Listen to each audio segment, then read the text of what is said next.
This episode is brought to you by Bulletproof Script Coverage, where screenwriters go to get their scripts read by top Hollywood professionals. Learn more at covermyscreenplay.com. I'd like to welcome to the show Eric Roth. How you doing, Eric? Good, I'm doing good, thank you.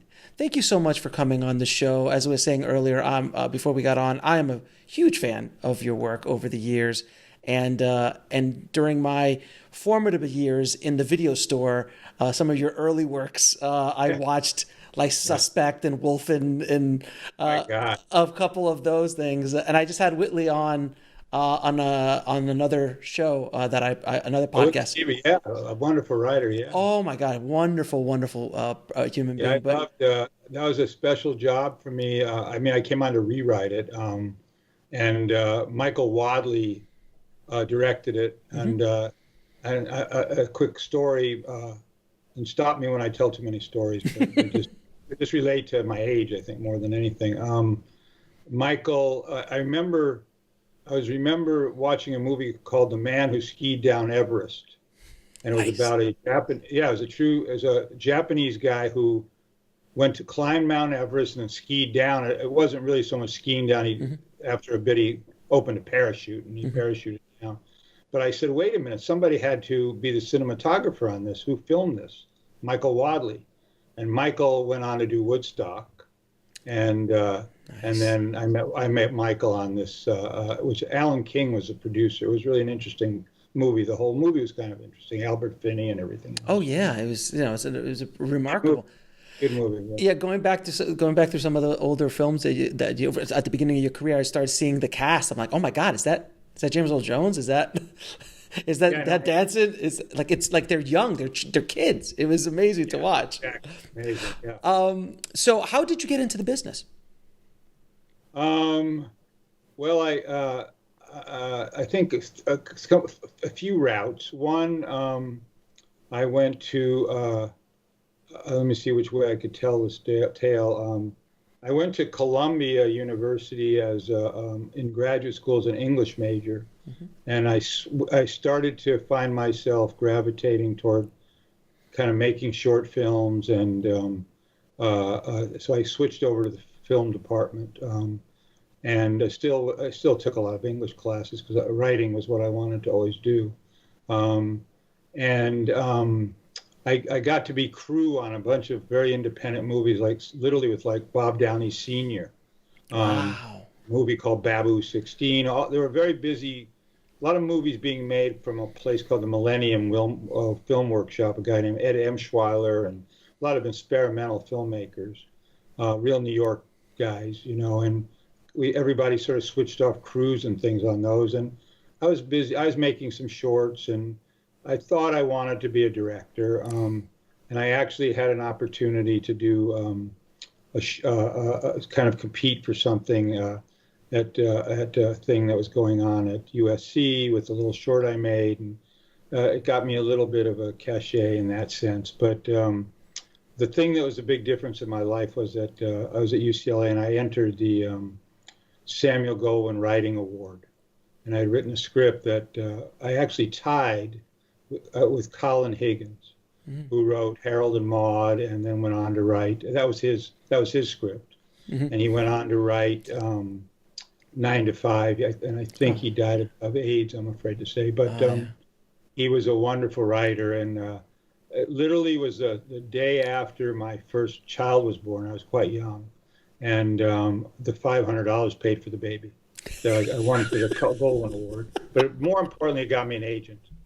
Wow. So it got me an agent, and I must say that was 1970. Wow. And basically, I've been working ever since, And the business has changed a bit over the years. Yeah. I mean, some of it I've been either, I can't say for good or for ill, but like House of Cards was mine with David Fincher. Right. And that certainly changed the business, Right. And yeah, we're going to get into House of Cards in a bit. But for a while I was kind of treading water. I got a couple little movies made and did some rewrites. I mean, I went to, I always tell this story, which is a lovely story, that I was friendly with Stuart Rosenberg, who directed Cool Hand Luke, and Wow. it worked together on. Later on, we worked on The Onion Field, but Mm-hmm. James Woods. Yeah. Stewart liked my work as a young writer, and he brought me on to rewrite The Drowning Pool, which was a Paul Newman movie, and I was literally, I think, 19 or 20, maybe 20 years old, and I had on. No, I mean it. That's So amazing. I've been out this for a good, So 50 odd years. so So let me ask you a question. When you're 19 working on a Paul Newman film, because I mean at that time Paul Newman was he's Paul God, Newman. God, yeah, He was Paul exactly. Newman. So When what he is called my house, people would get quit fucking around, Alan, like some friend. And right? but I went down there and I bought a new. I always tell the story the same way, so I've told this before, but I bought a new pair of corduroys and I had a new briefcase, and I walked on the set, and Newman said, and there was him, Joanna Woodward, Tony Franciosa, a couple other people Right. that were, I mean, known actors, and he said, "Our savior's here." And I said, "Oh, really?" I don't know about that. It was a wonderful experience. I got to know Paul quite well. We remained friends for the rest of his life in a certain Mhm. way. And Stewart had a kind of up and down kind of career, but it was a nice man, and when he hit, he was really a good director. So would you consider that your first big break? I think winning that award and getting me the agent was a huge thing. Then I was on a tiny little movie that was only released in America for like 2 weeks, but it was an original piece that I wrote with an oddball, interesting man who was a director for Billy Graham, the religious Yeah, leader. sure. He made his religious films, and he wanted to do a lay film set in Israel, and I wrote a little love story for him. And we went to Israel. That was shot in 1970, I guess, yeah, or 69. And that was one. And the other break I had was I had after the Goldwyn Award, I'd written a script called at that time 50-50, which was a oddball kind of in keeping with the times. The kind of they made a lot of kind of let's say anarchistic kind of movies, or movies that were they were in keeping with, I don't, it's not anywhere as good as Mean Streets or something, or Easy Hmm. Rider, these movies that were like abstract, I guess, better word. And I wrote a movie called 50-50 that Bob Mulligan signed on to do, and Bob Mulligan was famous for Kill a Mockingbird and Fear Strikes Out, and Hmm. he made some wonderful movies. He was a real kind of old timey director, and George C. Scott was going to do it. And the premise was about a guy who is in a dangerous profession and is turning 50. So I'm looking at that point, at whatever age I was, I thought 50 was so old it's beyond comprehension. you know. And then he's petrified, and it was an odd little movie. And we Scott decided eventually not to do it. The star of it was a guy named Jason Miller, who Hmm. was in The Exorcist as the young priest, and Yeah, also happened to win the Pulitzer Prize for a play he wrote called that championship season. He was married to Jackie Gleason's daughter. He was an interesting man. He had some drug issues. He was a father to I'm trying to think of the actor's name now, who doesn't have the same name as him, but who he was married to the son was married to I'm trying to think. Anyway, that's an old man's memory. But he's a pretty well-known actor, and the father died young from some drug problems, I think. But he's an interesting, wonderful actor. Kind of looked like uh, Garfield, I guess, a little bit. And the movie was briefly. Tarantino loves a movie. He thought it was one of the most interesting noir movies, and it, interesting. and it, and it opened at Cannes, and it lasted a very small time in America. But yeah, that one I think got me a little more on the map in that sense. And then you were off and running. Now you Yeah. Then no, I mean, yeah, I mean, I was a good bargain for people for the price that I was charging, and right? I had things that didn't get made and things that were Yeah, of course. disappointment. Um, uh, one of the decisions I made that was not a good decision. I went back and did work on it as rewriting, but I was asked to do The Onion Field. I mean, I'm sorry, I was asked to do Cuckoo's Nest, And my agent, and I was also at the same time asked to do The Onion Field, which was a huge book at the time. Mm-hmm. And my agent said to me, they'll never make the Cuckoo's Nest movie. And I said, oh, really? Okay. And so I decided, I chose the other one. I was friendly with Michael Douglas, and I actually came back and did some work on it. But it's one of the great movies ever made. And Sure. Yeah. I'd say that probably, even though the guy who wrote it, I think is probably one of the greatest screenwriters who ever is Bo Goldman. Yeah. Won an Oscar for it. And he also won an Oscar for Howard and Melvin. But he was a wonderful man. He and I are close friends. We both like the racetrack, so we used to go to the racetrack. But anyway, that was a movie I wish I had started from scratch on. Now you obviously had a successful career as a writer, and as writers listening know, writing is not easy. It's a tough thing to have to come up every day and go in. What is your writing routine? What has kept you going for all these years at such a high level? Well, I mean, the high level, I guess you have to thank God for or something. I don't know.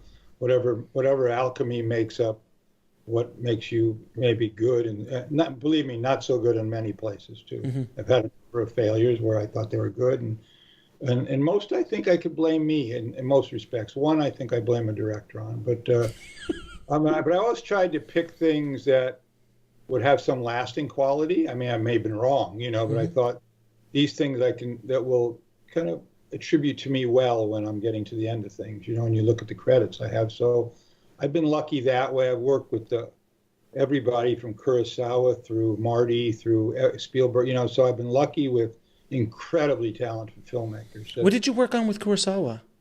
I did a little movie called Rhapsody in August that I rewrote. I wrote. I remember the movie. He wanted to, and I think it's one of my bigger claims to fame, to be quite honest with you, not because there's a part in it for Richard Gere, who I was friendly with, and Kurosawa wanted me. It's a guy who's supposed to be an American who's marrying the main character's Japanese man's granddaughter, and she lives in Hawaii, and Richard, he wanted me to write his part, which would be an American, and he felt uncomfortable quite getting that written through translations. And so I wrote all the scenes between the daughter and the son. And I have to ask you, what is it like working with Kurosawa? Well, it was like what fascinating mostly was, we had many conversations. He spoke. I don't think he spoke much English, and so translated. Mm-hmm. And then when he sent me the script, I just was so taken with it. It was written like a haiku. It was just he'd write the ants, the anthill. I mean, he'd just do 2 or 3 words, and it always gave you the sense of what he wanted. And then you had me when I wrote my prose, which is very sort of Jewish, intellectual, psychoanalytic garbage, maybe, but it just was so different, And but it was like a wonderful, it was like we never met, they didn't have Zoom or anything then, right. So we just talked on the phone, and he invited me over, and there was some reason I couldn't. I think I just had a baby or something, and right. So I couldn't go. And but it's a great honor to have even been in the same breath with him, and he gave me a lovely thank you on the movie and all that. That's remarkable. Now, yeah. So as a writer, what is your daily writing routine?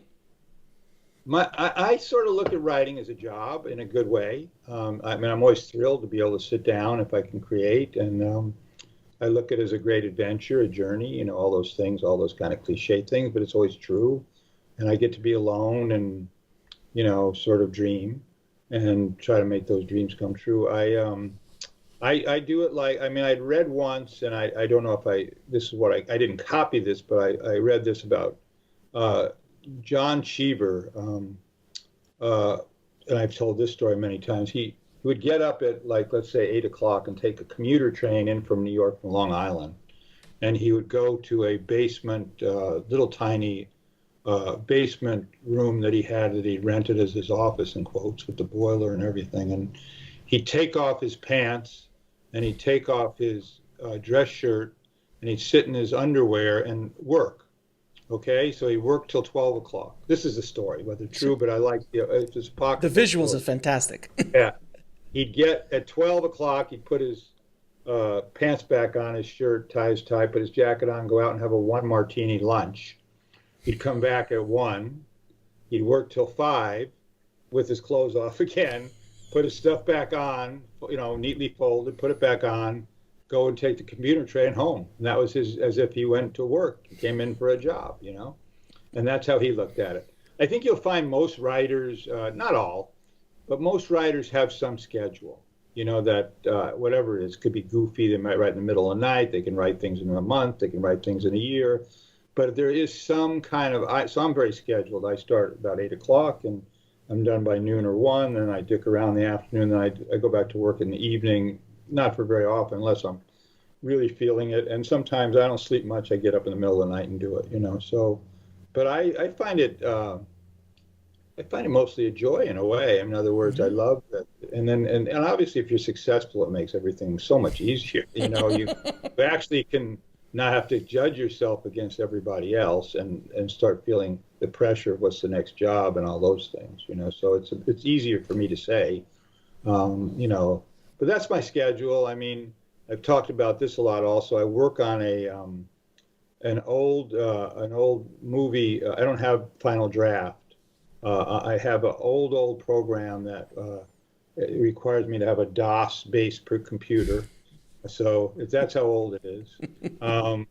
It's called Movie Magic, Movie Master. I mean, it went out of business like when it couldn't figure out how to. The people who made it couldn't figure out software so you could email it. So they went out of business, but it's exactly the same functionality as Final Draft is. Mine uses function keys and they use tab keys for the exact same process. But I like it, I mean, for a number of reasons. I'm superstitious, so I don't feel like I need to change. It's a pain in the ass, but it's good in some ways. It runs out of memory after 40 pages, so you have to open a new file. But that's a good way for me to think, are you done with this act yet? Because you better get the act open.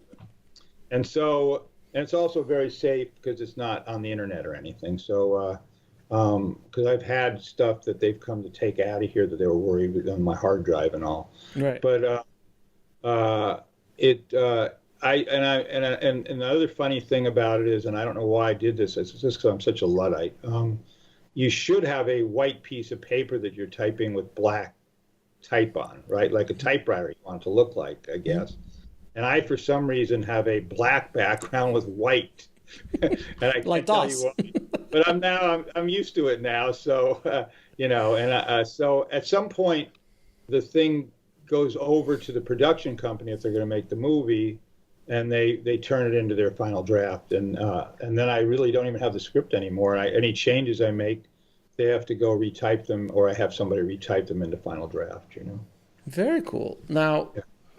when you begin to write, do you start with character or plot when it's something original?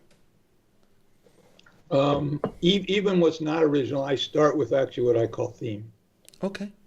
What is this really about? I'm saying not the story, but what's going on here? What is this? What is this?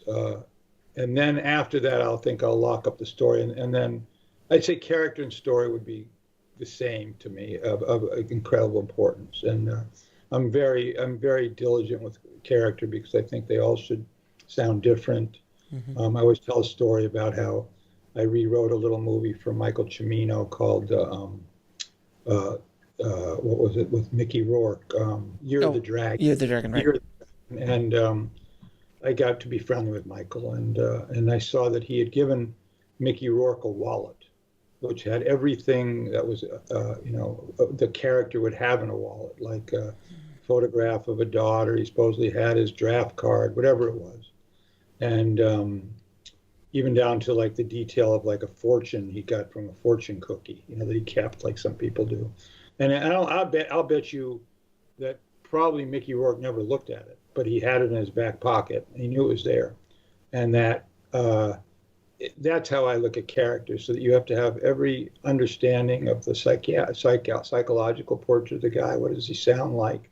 What is his background? I mean, even down to smaller characters in the piece, so that everybody's voice is different. Good. So that's So character. I don't know which is A, B, and C, but character. God's in the details of all the research you do, so you're using the stuff that's right, and then the most important facility to be a really great writer, and very few reach this, and I don't think I've reached it. Some great novelists do, is to be able to write subtextually. And that's to be able to write not about what's going on in the scene, which most people find themselves doing because it's just, it's what we know how to do, but it's sort of earning the explainer. And you're telling things that people already know. And if you can avoid that and do it metaphorically in a way, it's very hard writing, but it's what really good writing is. And when you see a good movie, normally you'll see a lot of really good metaphorical writing, or the subtextual writing. Some directors, I think Marty Scorsese is a subtextual director. He doesn't need to have you. Sometimes it's obvious what he's doing, and other times it's not. And so it's a real gift, and when the great playwrights can do it, Shakespeare. I'm putting myself in some company, but he didn't need to write about that on the 3 weeks from now we're going to go do X, Y, and Z when people all know that. Right. He would have some other big concept, and that's what theme is, right? What is the concept of this movie? I was told once by Elvis Mitchell, the who does an NPR show on film, and he's a really smart guy. He used to be a New York Times film critic. He thought my movies were about loneliness, and when I thought about it, I thought he might be right, because when I started thinking of all the films I wrote, that might be the most pervasive theme. It may be sort of underlying all sorts of things about my own life, So I have that, and I've never written a novel, and I keep thinking I should have, and I want to, and I think I'm a frustrated novelist because I write I think pretty good prose. And I'll tell you a quick, sweet story I tell. Brad Pitt we were doing a read-through of Benjamin Button, and I had what I think is pretty good prose, and Brad says, after someone read the prose, the stage directions and what people are supposedly feeling and what's going on, Brad says, "Look, Eric's got a prose boner." And I can imagine him saying that. I might have, actually. And I can imagine him saying that. That's like this would be like 30 people in a room doing a read through with Fincher and everybody, Kate Blanchett and whoever else was there. That's funny. Now you have adapted some amazing novels over the years. How do you approach adapting someone else's work? Well, I think some things you have to try to be a little bit sacrosanct with because the work is great. And if the work seems like it's not about great or bad or good for the thing, what lends itself to be dramatized, So, I've done just recently this Killers of the Flower Moon, which was it's a really Herculean kind of task, but to tell the story and to give it the size it deserves, plus do it with some grace and elegance. That I didn't have to really change very much. The drama's basically all there. That's more the thematic of it, about sort of that Marty and I agreed to, about the disappearance of sort of making the Native American invisible, and that we're all culpable in a way.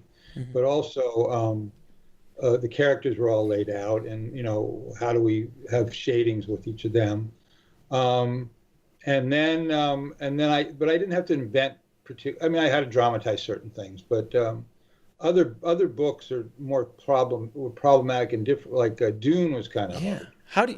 That's almost unadaptable. It's voluminous, but you start eventually coming down to what the size of the thing hopefully should be. My scripts are usually too long, and a lot of it has to do with me, as I say, writing all this prose about what's going on. But if it's not a book that's particular, I've done a number.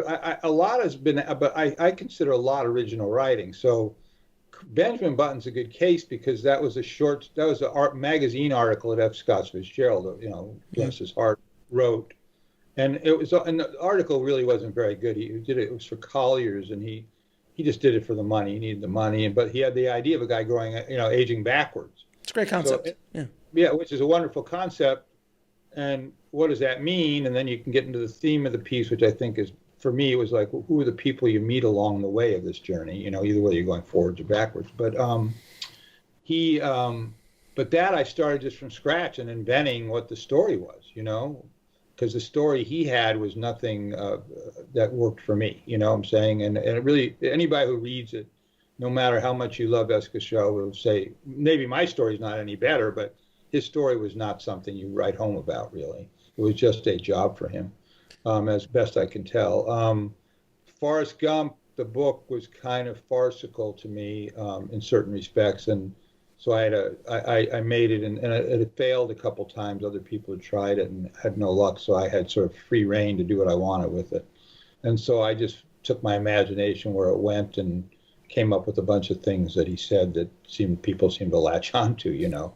And I looked at that as like doing Candide, you know, what's the journey of this guy through life. I'm trying to think what else. In the main, though, it's like being a dramatist. In other words, you have to, and I think we said this, I don't know if David said it, his father said it, or I said it, which is irrelevant on Mank, that when they're talking about, you know, about Citizen Kane, because you can't, with the line we have is to the extent of, you can't show somebody's whole life in 2 hours. All you can do is give an impression of their life.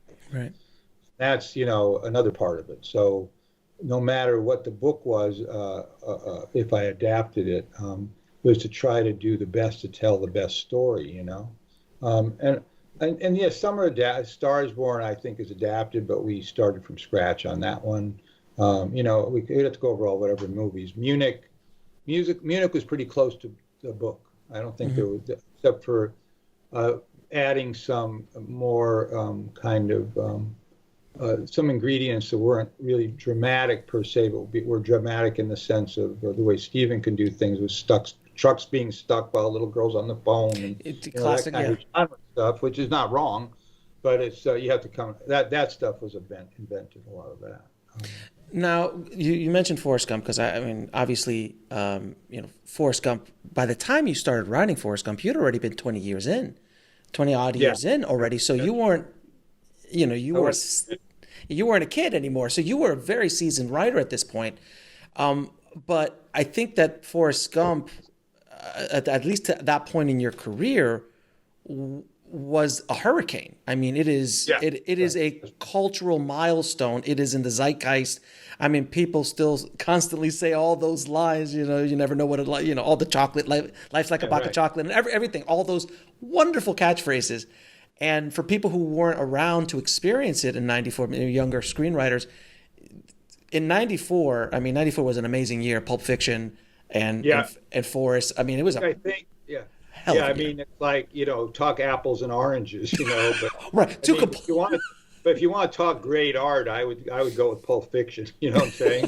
I mean, I love Forrest Gump. Means obviously the world to me, and world to a lot of people, and has sentiment and heart, and, you know, goofiness, and but Pulp Fiction was a pretty lasting movie, that of its kind, and ours is lasting in a different way. Right. They're so different in so many ways. And both you and Quentin both won the Oscar that year for original and adapted, but they couldn't be more different films, and so different, but yet both of them are everlasting and completely timeless. But what was it like, even at that stage in your career, to be in the middle of that hurricane? Because, I mean, it's... Well, obviously, you can't expect it. You don't know.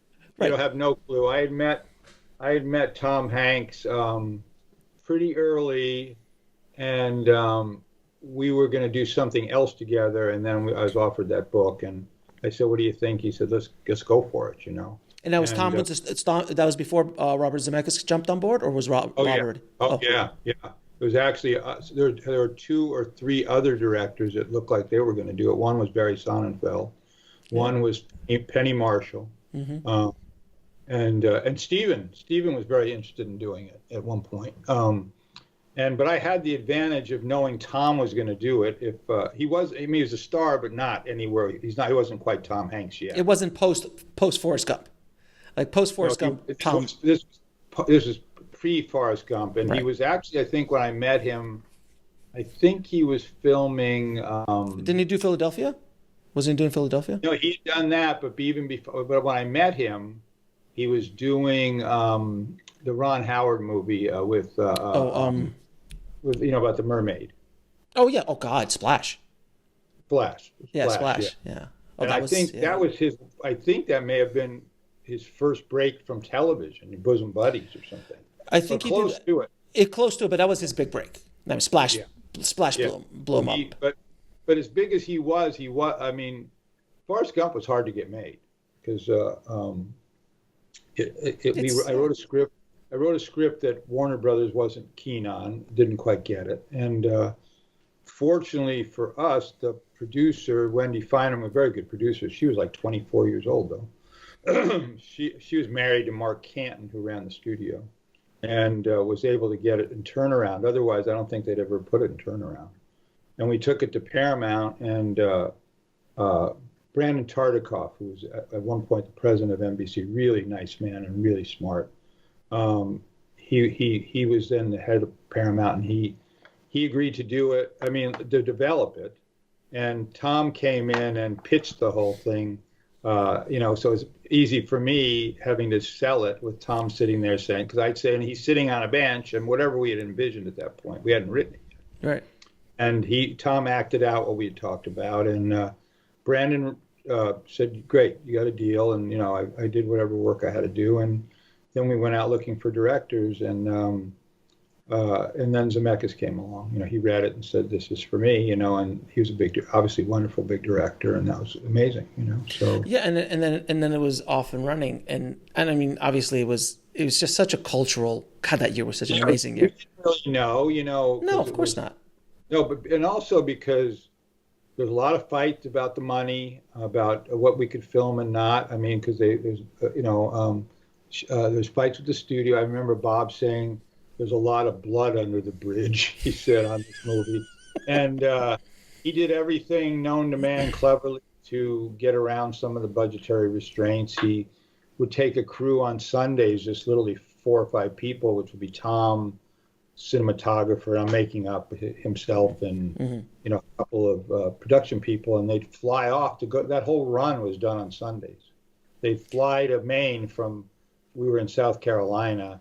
They'd fly to Maine, shoot him running to the lighthouse, get back on the plane, and come on back. You know what I'm saying? I was wondering how they did that because I mean, like, we didn't really have the money for it. It was more about the money for it.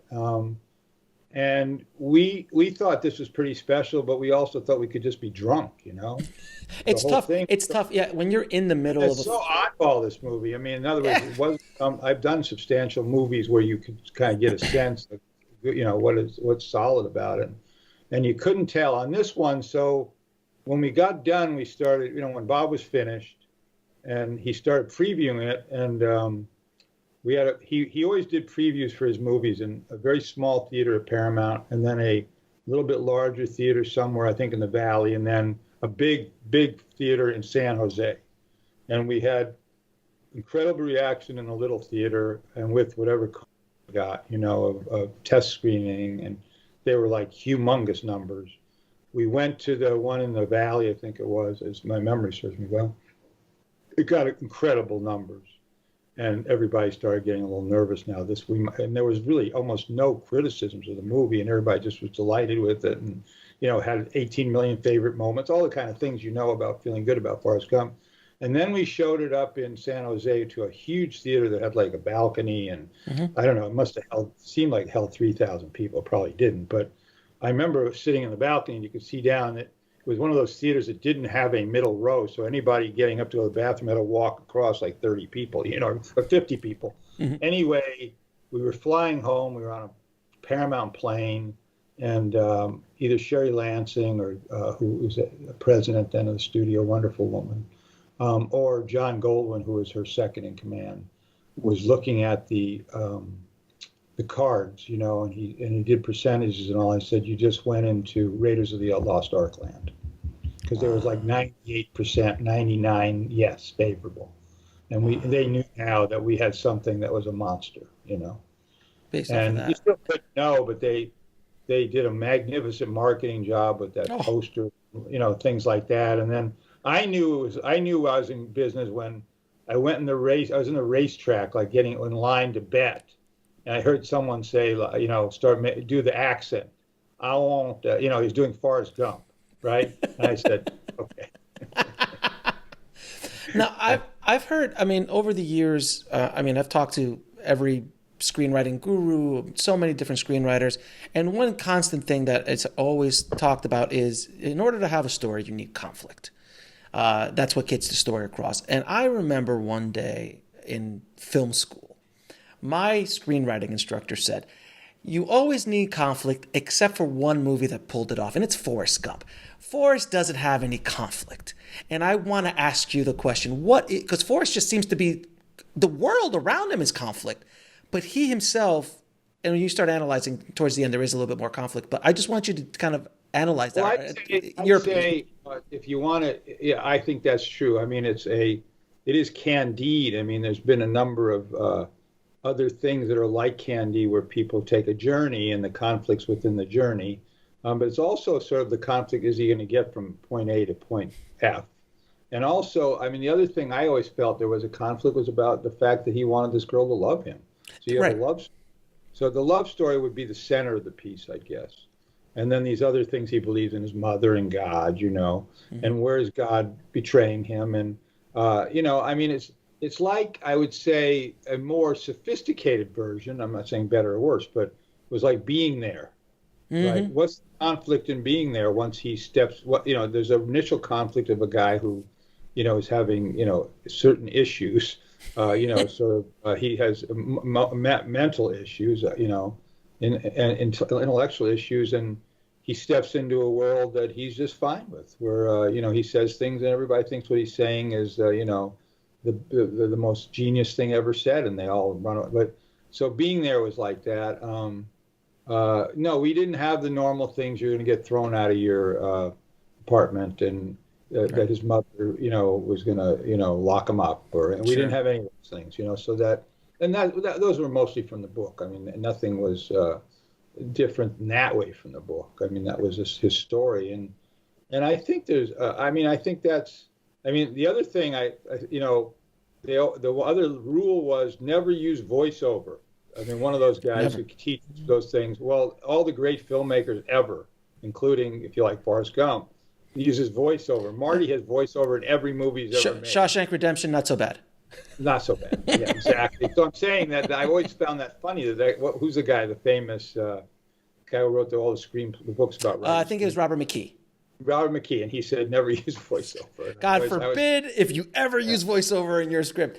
It's all relative. I mean, because voiceover is a crutch sometimes. The conflict is, I remember saying, I won't mention who it is, who was a pretty well-known actor who wrote a script and sent it to me, and I said, it's really well written, and I think you got work to do with some of the characters and this, but you're missing the one ingredient, the big C. You have no conflict in this. So, I think you do need to know what the conflict is, how you show it, how you do it. I think there's probably varying degrees, and I probably have to, probably ask somebody else who's smarter about these things than me about what would be the conflict in Forrest Gump. I don't know. Well, good. Now, maybe it's him versus the universe in a way. The ironies of the universe. Yeah, I would agree. I would agree with you. In other words, look at all these ridiculous things, which we always were taken by, how ironic or sort of ludicrous the absurdity of Ronald Reagan getting shot, or Bobby Kennedy. All these things, all the assassinations, and these wars we entered into, and in other words, it's all slightly insane. Well, the whole story is slightly insane in many ways. It is. But one of my favorite lines in the entire movie, and it's not one of the famous lines, is when he opened up the letter and he goes, "I invested in a fruit company." That's right. I know. And I didn't need to learn. I didn't need to worry about money anymore. One less thing. That's right. Yeah. Well, I don't know why it came to me. I said it'd be kind of funny if he owned Apple, Because we all say that. They actually say if he would have to kept the stock, but that by whatever the price was then, they figured out that next to like Tim Cook, he would have be the second largest stockholder of Apple if he didn't Right. sell it. If he just kept it. Yeah, yeah. Him and Jobs were like, yeah, they were neck and neck. Yeah, yeah, exactly. Yeah, because everyone always jokes like, I should have bought Tesla. I should have bought Apple at $8. I should have. Well, I had the same thing with when we did House of Cards for Netflix. Not one of my genius financial people Bought lawyers, Netflix. no, she said buy Netflix stock. It was at like 8. You know what I'm Oh saying? God. I didn't buy a nickel. I mean, I would have done. I don't invest much in anything, but I would have probably. I don't know. I'll throw a couple bucks. Throw a Yeah. couple bucks in there. Exactly. Now whatever it is, 900 now or something. Something ridiculous like Yeah. that. Now you have collaborated with some of the most amazing filmmakers in history. We were just talking about Kurosawa, obviously Fincher, Spielberg, Michael Mann. Like, how do you collaborate with such established and then sometimes even legendary, like a Kurosawa or a Spielberg? Well, Kurosawa was less of a collaboration in the sense that he trusted me to write this character, and if whatever Sure. he didn't like, he told me, just could we not have him say this or would his Sure. attitude- That was a little easy, and it's very long distance, Sure. But Michael Mann or Spielberg. Michael, each was different because some of them were writer directors.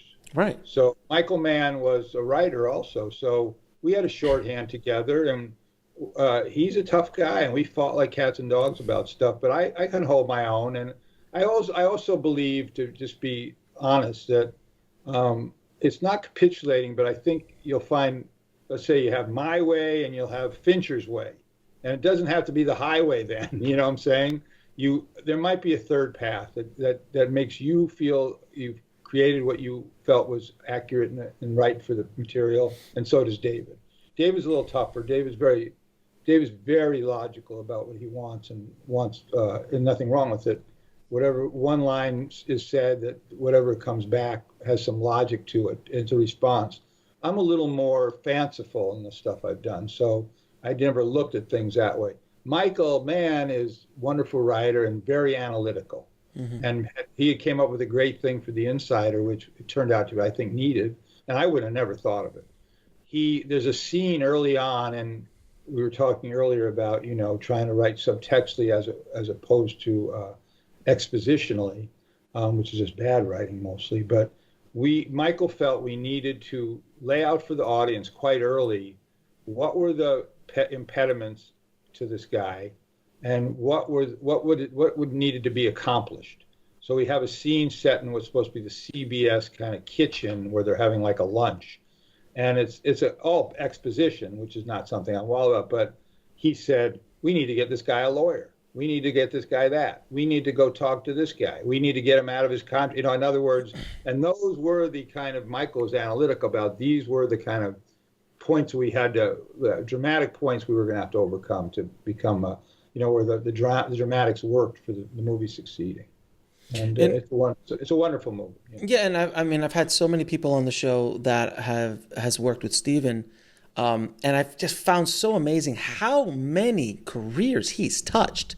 And early on, Kevin Reynolds and John Lee Hancock, and like he's the one that opened doors for people. Yeah, he did. I never had that relationship with him. I actually knew him when he was very young. He roomed with somebody I wrote a TV movie for. Okay. He was probably 18, and he was, even then, a wonderful entertainer, wonderful, dramatic director. He has his own way of working. I mean, it's quite different than a lot of the people we're talking about. And he wants things in certain ways. He had one thing I liked about working with him was that Kathy Kennedy, who I adore, is his producer, and I would send the pages to Steven, and Kathy would then call me and say, this is what he likes and what he doesn't like. And I liked that. So when you went in and I went to meet with him about the work, you don't get your back up right away, and you get in a beef or you get insulted or your feelings hurt or whatever it is, about the work. You already know and you've thought about it. Why is this not working? How can we make this work for him and all of that? So, yeah, he was an interesting guy to work with, and it didn't come out. I mean, it wasn't wholly. He felt at some point that he wanted to have a little bit of a different voice, and he brought in Tony Kushner, who I adore and is a friend, who's one of the great writers in our, at least in theater, of Angels in America, and he wanted something a little more intellectual than some of the things I was writing. So, I was wounded by it to some extent, but it all worked out in the end that we ended up having a movie that we're all very proud of. So, Yeah, and now you're working with Marty on. Marty and I were supposed to work on 2 or 3 other things, and Right. this was like Marty's a dream. I mean, it's like to me, Fincher and him are very different in their approach, but each are so. And Stephen is too, but I mean, it's just these 2 guys I know better. I've done 2 things with Dave, and I've known Marty over the years, and Marty completely feels like you're a thoroughbred and you should have your head, and just try to invent and imagine anything you want, and he'll figure out a way to try to do it. And if he doesn't think it works, he tells you in the nicest way. So he said, let's try it this way, and he'll take you off whatever you might get stuck on. Yeah, and he has that art. He has the ability to almost the political aspect of being a filmmaker. It's like, as opposed to some other directors who are a little bit more hard-handed about it. Yeah. Marty's softer, and he just knows how to play the game so well that by the time you're over here, you're like, how did I get over here? I'm like, Marty's like, that's because I'm Marty. I mean, it's also, you also know he, at least going in, that he probably will get the money to be able to do anything he wants. It'll have the backing of things, which is a big difference, where somebody says, like, we can't do that because it's too expensive or something. And he'll say to you, I'll try it. Let's see what it looks like. If you decide you want to do the whole movie backwards, or people walking backwards, he'll try it. You know what I'm saying? It might not work, but he'll try it. And it's amazing how now Marty is working with Netflix, because Netflix is basically, I mean, and please correct me if I'm wrong, I wouldn't say they're giving him a blank check, but they're giving him a lot of leeway. Well, he's actually moved on for the moment. He'll go back to Netflix, but I think this is Apple. Sorry. Apple's paying for this. Apple's paying for this. Apple credit, Apple really. But he's going to the streamers, though. He's going to streamers now, not. Yeah, well, I mean, that's where you're going to get the money from. But he does. I know that he wanted this on this, that he wanted a certain amount of a theatrical release that's not just a few days or a week. So he's going to get that with Paramount's going to release it theatrically. Then Apple will have it part of the service and streaming service. And, it's a wonderful thing for both. For Apple, I think the idea of having Marty and Leonardo DiCaprio and Bob De Niro on this kind of big subject matter that will be wonderful for subscriptions and all that. And I think it's great when when it works out that way. I mean, David has a blank check to a certain extent. I mean, I can't speak to that, but in other words, anything creative that he wants to do, Netflix is his home, and they embrace David the way they should. So they're giving, in a way, an artist a chance to always express himself. How great is that? I think he's earned it. So without question. So you were there at the beginning with House of Cards, which it is one of those moments in time where the business changed. The entire industry changed from the moment that Netflix says we're going to do original programming, and we're going to spend obscene amounts of money on an original IP. We have great people working on it, but it was, when that came out, people were like, "Wait, what?" That was it. Well, the story goes, which is true. I was sent, and so was David. Ari Emanuel was, I think, trying to sign David more than me, but he wanted me as a client also at the time. And he said, I said, this is silly, Ari. I'm a little old for it. I've been the same agent for 32 years, which he knew. And he said, what if I sent you a really great piece of material? I said, I'm always up for material. So he sent me House of Cards on video, which was the English show. And I said, I said to him, this is spectacular. I happen to know it because Michael Mann and Al Pacino had thought about doing it as a movie, because it's just Richard III. That's what it is. Right. So and for whatever reason, we never worked it out doing it, but it would have been great. So I said to David, if this is something you want to do, I mean, I think there's a way to do this, and not very difficult. Obviously, the work will be difficult, but that this would translate beautifully into about America's politics. And so we hired a writer, Bo Williman, who had written a play about forget the title of, but it was a movie that actually George Clooney made, which understood politics quite well. And David was agreed to direct the first couple or three, and we got them. At that point, Kevin Spacey was a great find, and David had worked with him, and I helped get Robin Wright because she had been in Forrest Gump and all, and we were friends, and so we had a great package, I think. And there was an auction then, and all the players were there at that point. They came to David's office, HBO, and I guess Showtime, whoever it was, whoever was in business then, and Netflix. And Netflix made an incredible offer. And I got to be honest, I understood that. I thought there would be a place for this in time. But I said to David, I don't think there's enough eyeballs yet for this. And I think I would like to have the water cooler conversation like on The Sopranos they had, at HBO, and I thought they were the class of the field. And he said, you're wrong. He said, there's people no, he did. And he said, you're a Luddite. You don't know what you're talking about. And this is going to be, people are going to watch this if we can make it, attractive enough and interesting enough and dramatic and all that. And we were the first show was a show that Stevie Van Zandt did or something called Oslo or something, a small little thing in Norway. And then it was us. And obviously, what happened. People started binging it and going crazy. And all of a sudden they got a giant amount of subscriptions, which gave them money to go do other shows. And, it's a mixed blessing to me because I'm such a movie lover and love going to the movies and a 40-foot screen and everything. But I watch things on my phone like anybody else, and some things translate, some things don't. I like that it's available to everybody. I mean, one of the things I learned early on was, it wasn't that early, but we had like a 20th reunion of Forrest Gump at USC, and everybody was Bob and, Gary Sinise, everybody. And Bob asked the audience how many people, we showed the film first on in a screening there. And Bob said, how many people is this the first time ever seeing it on a movie on a screen? Everybody. Of course, they're children. They're all children. Yeah, that's right. They all watch it on TV. Of course. So, it's like, all right. I understand when there's so many more people watching something, how beneficial that is, Well, I mean, it started with cable and VHS. I mean, that's where movies. Yeah, I mean, Terminator was made on cable, and that's where it became. Yeah. So I was behind the curve on that one, and so, but now I don't know if we've reaped the wind, you'll sow the whirlwind, or if this is. I think it's a mixed blessing. I mean, in the main, it's probably good. I mean, it was a little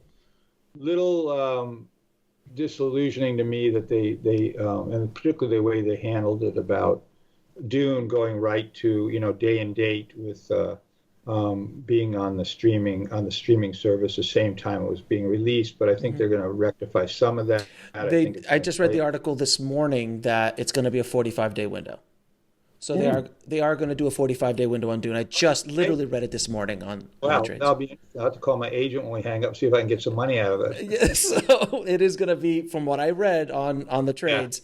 Yeah. Dune is going to be released 45 days, and then it'll end up on Max. Yeah, that I get. It deserves to be seen. I've seen it. It deserves to be seen on a great big screen and have the sound and sight, and it's pretty amazing. I mean, but to be honest, like, how do you approach that subject matter? It's just such It was pretty daunting, but I mean, honestly, I'm a old hippie. I've done my fair share of, I'm not advocating anybody do this, my fair share of hallucinogenics. And I thought even though I have some issues with the book, but the book is transcended in some respects, and certainly for when I read it with a 15-year-old boy.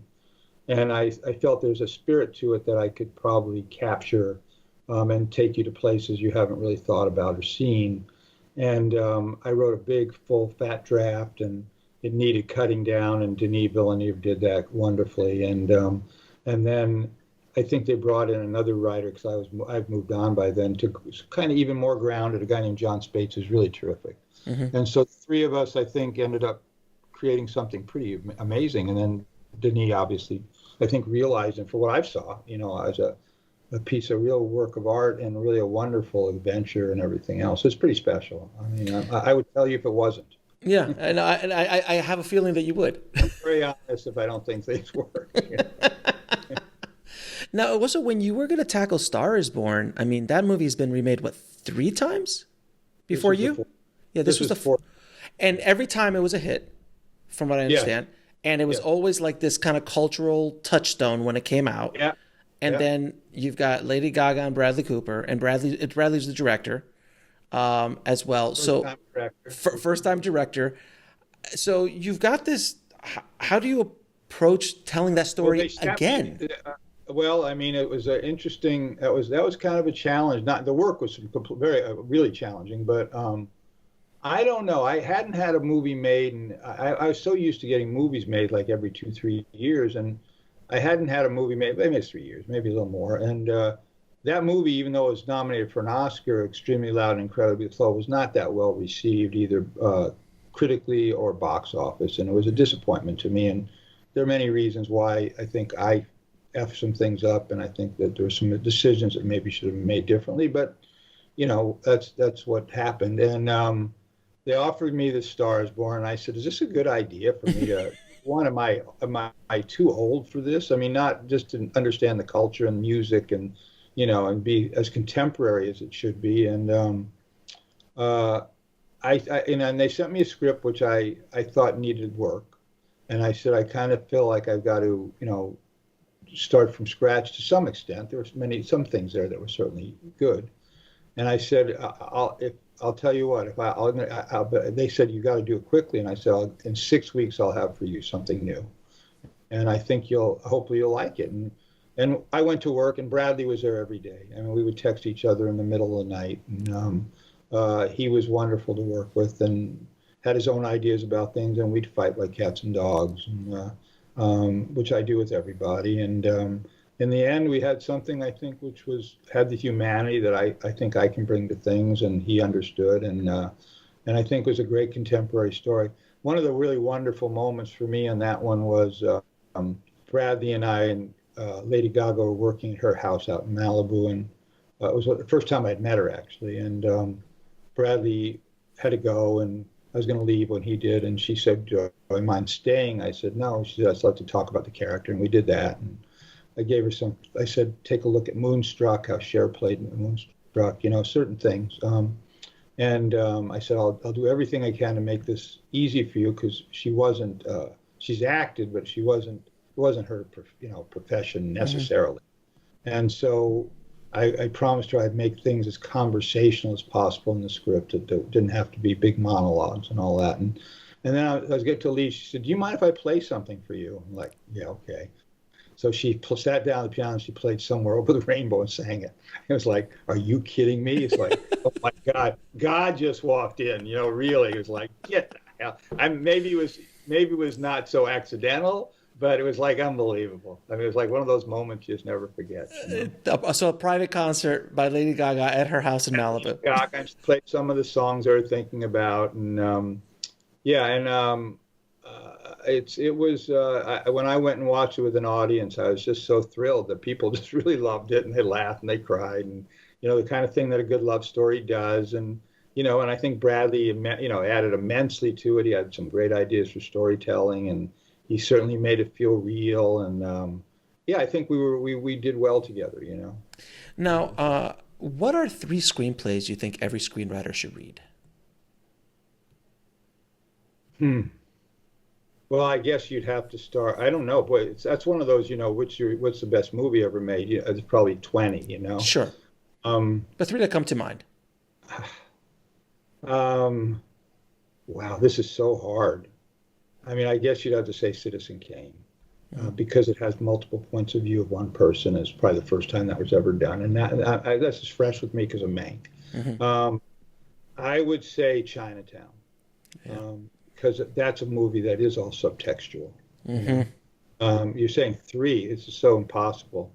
I'll give you another. I mean, to me, my favorite movie ever is 2000, either Godfather or 2001. So I don't know how to differentiate between sort of perfection. They're fairly different. Yeah, but so different. But Godfather 2 is perfect. Probably. I always anytime anyone says Godfather, I'm like, I will grant you Godfather 1 and 2 as a oneer, because it's just Yeah. as a whole. That's perfection. It to me is even more perfect. And 2001 changed my life in some way. So Oh, as a movie experience. So. absolutely. But there's so many. I mean, then Oh you no, get there's into. hundreds. There's I'm hundreds leaving of hundreds. Exactly, yeah, yeah. hundreds. But three that just kind of like to start guiding people. Chinatown always shows up. Godfather always shows up. 2001 doesn't show up as much because it's No, well, not. it's not a script, you would say, but look at the sparseness of it, and then Oh no, the movie. It's and the use of the. I know, but those things have to still be written. He had to write down that there's something that's a black monolith, even though it's from a book. I know, but sure, the sure. whole idea of that. So it's the use of ideas. Yeah, I don't know. It's like where do things leave off between what the writing is, and that's where you get into a whole thing. I mean, one of the famous. I'll give you a funny little thing about Citizen Kane, which is used as a thing about Writers Guild and the whole credit dispute when you Yeah. have a credit. So they say, what if I gave you a script which was about a famous magnate who owned newspapers and actually helped start a war and was one of the richest men in the world, and he lived all alone, sort of cloistered with his girlfriend up in this place Xanadu, basically, and it tracked his life, from beginning to end. And you say it sounds like a pretty great story, it'd be great. So you'd get credit for that, right? Eric Roth. And then someone comes along, they read it, they send it to another writer, says, is there anything you'd add to it? And the writer writes on page 1, Rosebud, on the last page, Rosebud. And I said, they get credit too. You know what I'm saying? To come up with that design. So, I don't know. Screenplays are a tricky thing. I mean, I think they're a great craft. I'm not sure they're a great art form. You can be artful at it, but they're a craft. Because you can get away without finishing sentences. There's dots and dashes. You're not a playwright. You're not a novelist. It's a bastardized form of writing of a way, and it's also something that you need to. It doesn't really exist unless you get it made as a movie. I mean, Right. it could be something to read. It might be interesting, and there are many scripts that probably hold their own. There's a famous one called Harrow Alley that everybody always loved about the plague that a guy named Walter Newman wrote. He also wrote Cat Blue and a bunch of movies, and but that always holds up, I guess, as a great piece of it could have been a short story or something, but it's of no value whatever scripts I don't have made, that sit on the floor here. Yeah. They're not best-selling screenplays like you could No, sell. they're not. No, you wouldn't. You wouldn't even feel they were if you bought them and read them. They might be really interesting visually and interesting, but they're such, as I say, bastardized form of things. Now, I always tell people. Other people would add probably in American screenplays probably add Butch Cassidy and the Sundance Kid because it created a whole way of looking at, it's so meta in its way. It was very postmodern. So I mean, I could give you all the screenplays that matter. Right, of course. But I always tell people that screenwriting is arguably one of the most difficult forms of writing because of the condensed amount and like you can't go like a novelist and just write. You try to do. I mean, good writers do less is more. I unfortunately haven't quite got there altogether. No, I mean it. I really do. I mean, But you've done okay, Eric. You've done okay. No, but I've done okay. But the directors appreciate the fact there's a lot more because they can make choices. And they can cut down. Yeah, they can cut down. It's better to have too much and cut down. Which is their job. I mean, Right. I think good director's a great editor. Absolutely. Take your work, recraft it, refashion it. I mean, I always say that it's like kind of building a boat. That's what the writer gets to do, and then director gets to take it on his journey. Now, what advice would you give a screenwriter wanting to break into the business today? I would first of all ask them to please watch every movie they could watch and also read every book they can read so they have knowledge of both forms. I think literature is as important as film literature. Get to know what characterizations are, get to know what dramatizing something is, even in comedy. In other words, everything's going to come back to 3 acts, maybe 4. I don't care if you stand on your head, if you do Pulp Fiction, which starts at the end and ends up in the beginning. It makes no difference. You're still going to have a beginning. You're going to start complicating the problem in the 2nd act, and the 3rd act, you're going to come to either a conclusion by God coming in a machine, Deus Ex Machina, or you find a catharsis for people that they find organically amongst themselves, and the movie's going to end with some conclusion or left inconclusive. So these rules will always apply. I think I don't know. I think I'd have everybody try to read and get a sense of what drama is, what how to describe do this, and then also to uh, I don't know. Some people, and it's like anybody, anything else. Some people are just better than you at things. So just write to your own levels. I mean that. In other Yeah, words, absolutely. see, everybody tries to, say, I want to be Aaron Sorkin, or I want to be, and you're not going to be Aaron Sorkin. You're going to be whoever you are, and maybe you'll end up being, more valuable than Aaron Sorkin in some way. But you also may also write for the great comedies or for the most popular movies, and there's no criteria for any of this. And I think the things that I think people, if you can't write it, I think put it right into it. Just talk into a tape recorder.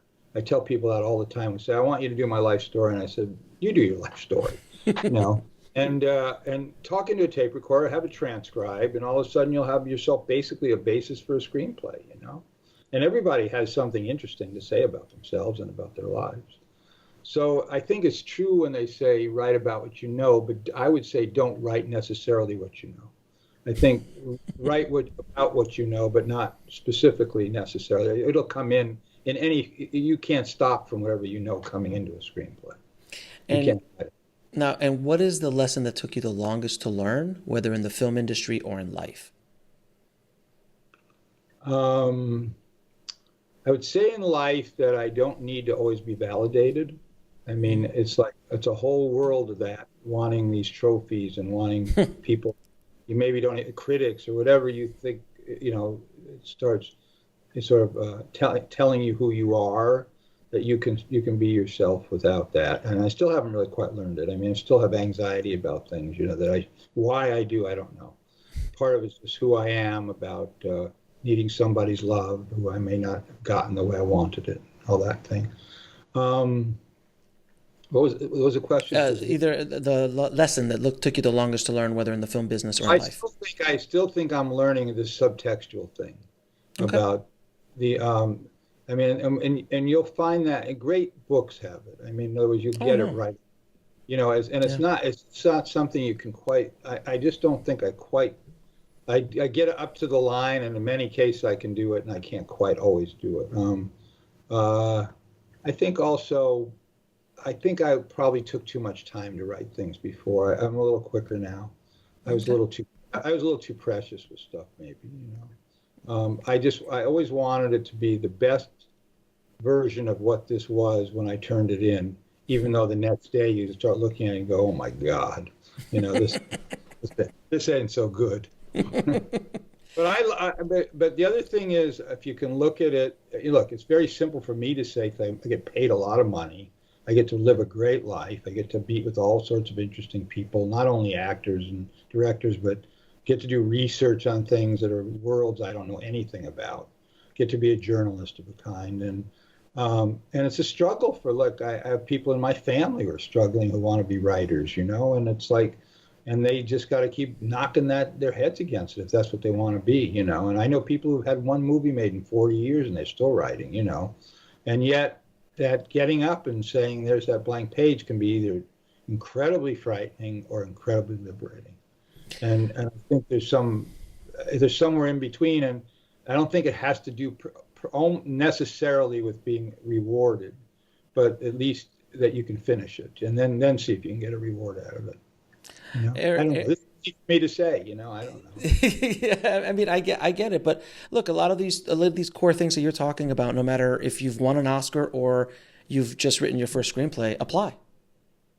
Yeah, I can tell you this, that after I won the Oscar for Forrest Gump, I was up for a job called The Horse Whisperer Yeah. that Bob Redford directed, and I remember I mean, he didn't say it this way, but we met the first time, and he basically said, "What have you done for me lately?" So I knew, okay, you're gonna have to start all over. You know what I'm saying? You have to prove yourself all over again. And every time I go up to the bat, it's a little less daunting now, because you have I don't feel the same quite pressure, but but you still want to get these things made, and it's like then you have to go. I have three things I'm basically working on Right. and starting. And I have the same excitement and a little bit of anxiety about, will I be able to make this different? What is it going to make this stand out? What are these voices going to be that are unique? And but it's like I said, I'm lucky to be able to do it. And, Eric, it has been an absolute pleasure and honor to speak to you. It has been great, and I hope our conversation helps a few screenwriters out there. So thank you so much, my friend.